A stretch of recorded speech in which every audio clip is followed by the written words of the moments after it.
Diascofoot, le miroir du football de la diaspora congolaise.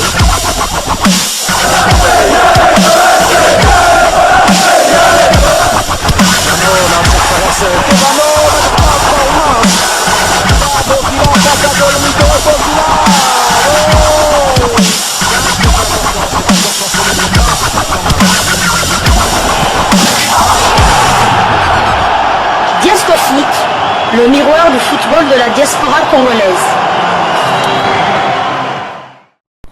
Vous êtes sur Diascofoot, le miroir du football de la diaspora congolaise. Diascofoot vous dit bonjour, tout le plaisir est pour nous de vous retrouver, mais surtout de savoir que vous êtes nombreux en train de suivre votre chaîne YouTube dédiée uniquement aux footballeurs de la diaspora congolaise.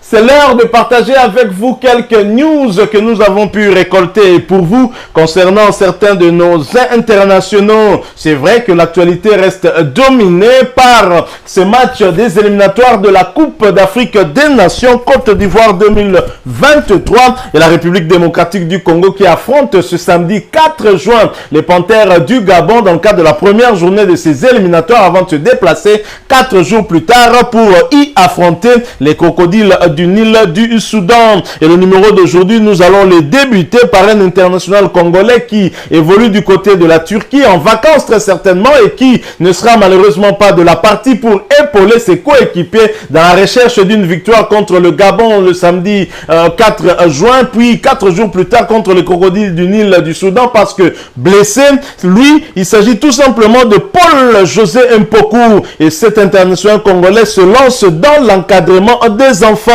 En séjour à Kinshasa, l'international congolais Paul José Mpoku a présenté à la ministre du Genre, Famille et Enfants Gisèle Ndaya ses projets d'encadrement des enfants en République démocratique du Congo. Satisfaite, Madame la ministre Gisèle Ndaya a promis d'accompagner les actions du sociétaire de Konya Sport pour redonner de la joie et de l'espoir aux enfants de la République démocratique du Congo. Rappelons que Paul José Mpoku n'a pas été sélectionné par Hector Raoul Cooper pour prendre part aux 2 premières journées des éliminatoires de la Coupe d'Afrique des Nations Côte d'Ivoire 2023 pour cause de blessures. Et les Léopards vont affronter les Panthères du Gabon ce samedi 4 juin 2022. Mais on commence un peu à douter quand même aussi parce que jusqu'au moment où nous parlons, les Gabonais n'ont pas encore rejoint Kinshasa, eux qui ont connu des problèmes d'abord en France, ensuite maintenant en Espagne, en espérant qu'ils arrivent dans la soirée de ce vendredi 3 juin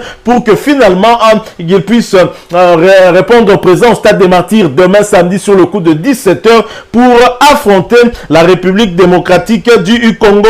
Que dire de cette action de Paul José Mpoku si ce n'est le féliciter à lui qui veut s'engager en tout cas dans l'encadrement des enfants, ce qui est une très très bonne chose. Je pense que c'est de cette manière qu'il va contribuer ainsi à l'éducation de ces enfants très certainement, et ce qui est bien vraiment pour lui, et nous sommes fiers de Paul José Mpoku en lui souhaitant bien évidemment aussi prompt rétablissement. Alors nous poursuivons avec ces quelques news qu'on a pu récolter pour vous. Cette fois, nous allons aller avoir des nouvelles de l'international congolais qui va quitter le Portugal. Oui, il s'agit bien de Chancel Mbemba Mangulu, mais nous en parlons après cette courte pause.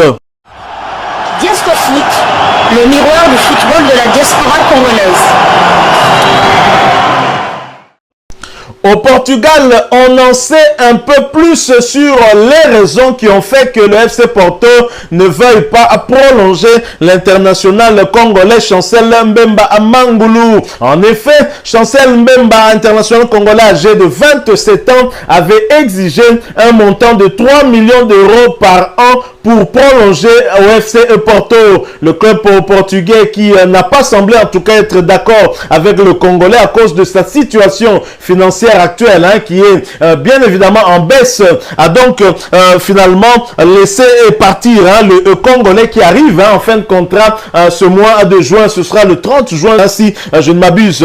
Notons que l'international congolais qui est déjà sur le marché des transferts puisqu'il n'y a pas d'autre choix, il serait en tout cas pisté par 2 clubs, notamment un club en France. On parle de l'Olympique de Marseille. On a eu d'ailleurs à en parler ici, je pense. Il y a aussi l'AS Rome, équipe entraînée par le Special One, José Mourinho, Chancel Mbemba Amangolu, qui aura en tout cas fait une très belle saison cette année avec le FC Porto et qui est contraint de partir à cause de son exigence salariale. Hein. C'est vrai que au début on n'avait pas tout à fait la bonne information sur les raisons qui ont poussé le FC Porto à ne pas prolonger le Congolais. Là nous sommes un tout petit peu fixés. Ce n'est pas une autre raison, c'est seulement les ambitions salariales de Chancel Mbemba Mangolu, ambition que le club portugais ne pouvait pas en tout cas satisfaire compte tenu de sa situation financière actuelle, une situation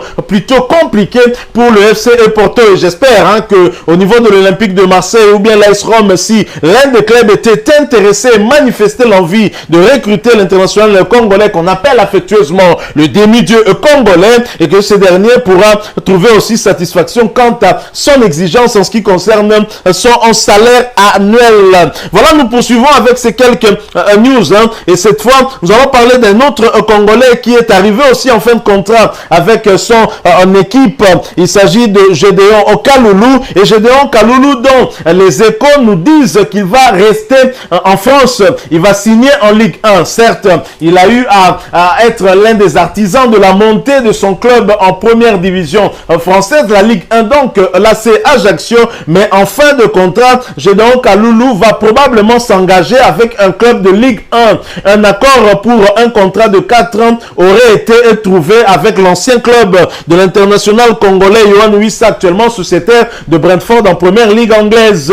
Et donc l'international congolais qui avait été suivi par Strasbourg, Montpellier et l'AC Ajaccio qui avait souhaité le prolonger, finalement va peut-être atterrir du côté du FC Lorient. Affaire à suivre, donc nous attendons pour pouvoir bien évidemment confirmer cela. Alors nous poursuivons avec ces quelques news. Cette fois-ci nous allons aller du côté de l'Espagne et nous y allons après cette courte pause. Diasco Foot, le miroir du football de la diaspora congolaise. En Espagne, en Liga 2, les barrages Omenuke Mfulu, l'international congolais, et son club de Las Palmas ont perdu au premier acte devant en Tenerife.